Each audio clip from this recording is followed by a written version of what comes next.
Oi, gente, tudo bem com vocês? Eu espero que todos estejam bem. Eu vim aqui trazer mais um vídeo de caso criminal, já que é o nosso primeiro vídeo essa semana. Então, seguindo os protocolos, é de caso criminal. Esse caso, ele é um caso que foi extremamente brutal, cruel e bem frio, e ele tomou bastante repercussão na época em que aconteceu, por toda a crueldade cometida nele. E ele ficou famoso com o nome de Grávida de Canelinha, ou também pelo nome da vítima, né, mesmo, que é Flávia Godinho Mafra. E esse caso é bem conhecido, na verdade.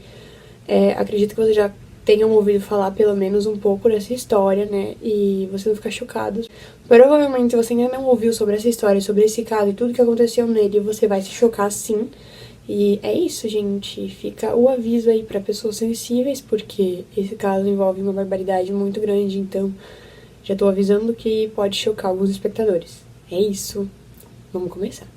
A Flávia Godinho Mafra, ela tinha 26 anos de idade e ela morava na cidade de Canelinha, que fica localizada na Grande Florianópolis, em Santa Catarina. E ela estava grávida de 26 semanas, ela estava esperando uma menina. Esse caso ocorreu em agosto de 2020, ou seja, um pouco antes da pandemia, da gente passar por aquele período que todo mundo ficou trancado em casa, né, de quarentena. Mais precisamente, ele aconteceu dia 27 de agosto. A responsável por tudo isso era amiga de Flávia e ela se chamava Rosalba Maria Grime. E ela deu uma desculpa pra Flávia de que ela ia levar ela pra um chá de bebê, então ela botou ela dentro do carro e ela foi, porque elas eram amigas, elas tinham um laço de amizade ali. Não foi do nada, ela chamou ela pra um chá de bebê, então por isso a Flávia acabou indo com ela. Mas aí no meio do caminho a Rosalba, ela desviou a rota e a Flávia achou bem estranho aquilo.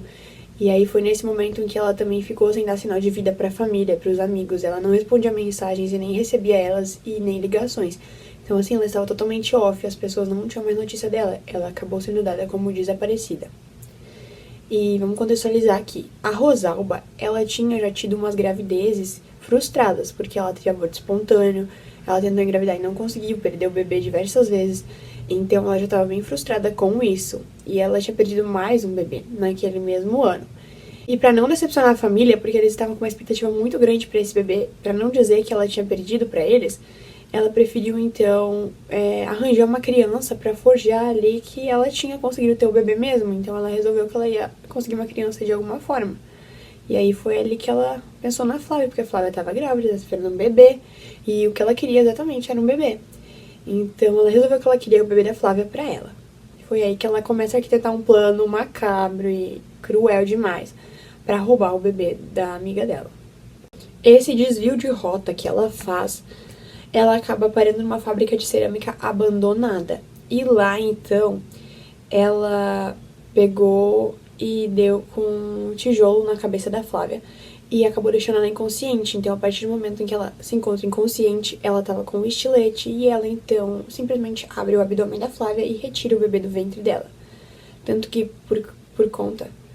até por conta da arma que ela usou, ela acabou ferindo o bebê também, porque ela usou uma arma que, tipo, não se usa, né? Não se abre a barriga com estilete, né? Quando você vai fazer alguma cirurgia, algum tipo, você usa material específico pra aquilo, né? Então você usa bisturi, você não vai usar um estilete, né? Não é um material adequado pra esse tipo de procedimento.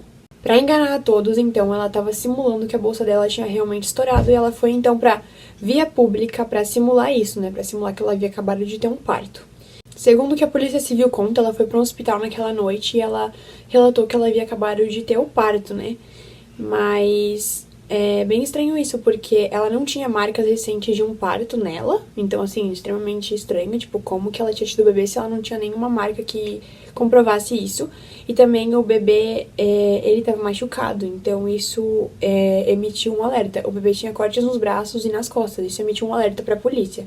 Então a equipe do hospital também, assim que viu essa situação, ela acabou acionando a equipe de polícia, né, para eles irem averiguar essa situação. E aí foi aí que a polícia começou a desconfiar, achar estranho tudo aquilo ali, né, e começaram a investigar melhor essa situação que tinha acontecido. Nesse momento, como eu já citei antes, a Flávia estava sendo dada como desaparecida e ela não respondia mensagens, não recebia nem ligações, muito menos mensagens. E a responsável por tudo isso foi a amiga dela ali, e ela disse que o marido dela não sabia dos planos dela de roubar o bebê da Flávia, né? O marido dela, em um momento a polícia considerou cúmplice, mas depois eles viram que não, realmente que não tinha nada que corroborasse para que ele fosse considerado culpado que nem ela. E ela era de Tijucas, né, a Rosalba, e tinha 27 anos de idade. Ela admitiu que ela planejou fazer tudo isso e ela planejou como fazer pra tirar o bebê da amiga. Ela foi condenada a 56 anos e 10 meses de prisão pela Justiça de Santa Catarina. Ela admitiu ter cometido o crime. Antes de ser condenada, ela ficou presa preventivamente no complexo penitenciário de Florianópolis. Ela foi condenada pelos crimes de feminicídio por motivo torpe, com emprego de meio cruel, mediante a dissimulação e para encobrir outro crime, também pelo crime de tentativa de homicídio qualificado pela impossibilidade de defesa, que no caso foi o que ela fez com o bebê, né, em relação ao bebê, que ele não tinha possibilidade nenhuma de se defender. Também teve na lista dela ocultação de cadáver, parto suposto, subtração de incapaz e fraude processual. Uma lista bem grande, né, galera? E de acordo com o Tribunal de Justiça de Santa Catarina, ela não pode recorrer aos crimes em liberdade.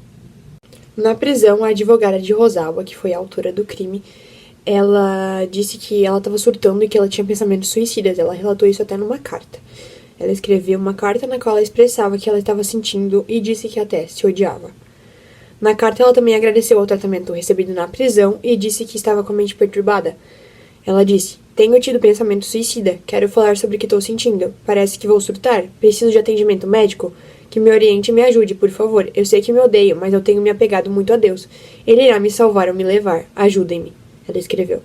Então ela estava pedindo socorro. Ela fez um apelo ali, porque ela estava numa situação tão complicada que ela estava precisando de ajuda e ela percebeu isso e ela pediu ajuda, então.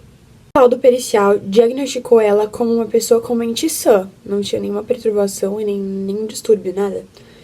E desde a infância, ela é muito mentirosa. Ela já inventou câncer, fazendo a mãe comprar remédios, ir a hospitais, criando laudos falsos.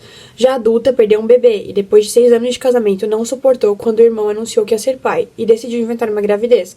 Fez todo mundo acreditar, dizia que tinha desejos, fizeram todo o enxoval do bebê. Ela precisava manter essa mentira. Foi quando decidiu ter uma criança. Para isso, segundo a advogada, ela tentou ver se alguém queria vender uma criança. Foi ver se dava para adotar, se conseguia pegar num hospital de uma mãe que não quisesse. A advogada, ela também diz que ela não pensou que alguém fosse um dia descobrir o que ela fez, né? Ela só pensava em realizar o desejo dela de ser mãe, não importa a forma que ela precisasse fazer e usar para conseguir isso, né? Independentemente do que fosse necessário fazer. Tanto que ela foi muito cautelosa com o bebê, cuidou dele, tirou foto com ele, amou ele por aqueles instantes. No depoimento, ela disse que não tinha intenção de matar a mãe, ela só queria o bebê. Mas mesmo assim, a gente tem que lembrar que ela acabou matando. Ela destruiu uma família, uma vida. Então, assim, ela não tinha intenção, mas ela acabou fazendo. Então, assim, é meio complicado falar que não tinha intenção, porque foi o que aconteceu, né? Foi a realidade, o fato. Hoje, a Rosalba, ela vê que foi totalmente sem sentido o ato que ela cometeu. E ela não diz que ela é uma mentirosa, mas ela não viu saída. Ela se arrepende muito do que ela fez, se odeia, sabe que os outros a odeiam e sente muita vergonha. Gente, esse caso, ele é bem complicado. E isso serve de alerta para que a gente não confie nas pessoas. Até em quem a gente conhece, a gente tem que confiar desconfiando. Porque, assim, é bem complicado. A gente não sabe o que as pessoas podem fazer, sabe? A gente não sabe do que as pessoas são capazes.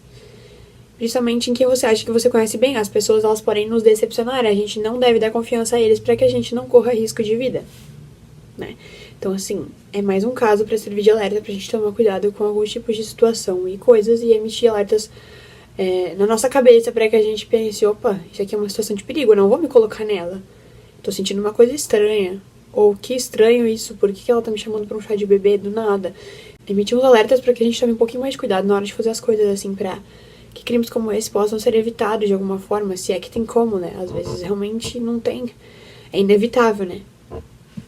Gente, em alguns lugares fala que ela tinha uma tendência à psicopatia. Ela engravidou e acabou perdendo o bebê. Isso tudo entre 2012 e 2013. E ela sofreu um aborto espontâneo. Então ela engravidou de novo e acabou sofrendo o segundo aborto espontâneo. E isso ocorreu em 2020. Então, gente, esse foi o caso. Eu espero muito que vocês tenham gostado. E é um caso bem triste, bem pesado, bem cruel. E é isso, gente. Deixem sugestões de caso aqui embaixo. Compartilhem esse vídeo com quem gosta desse tipo de conteúdo. Se inscreve no canal. Deixem seu comentário e deixem o like. É isso. Até o próximo vídeo. Tchau!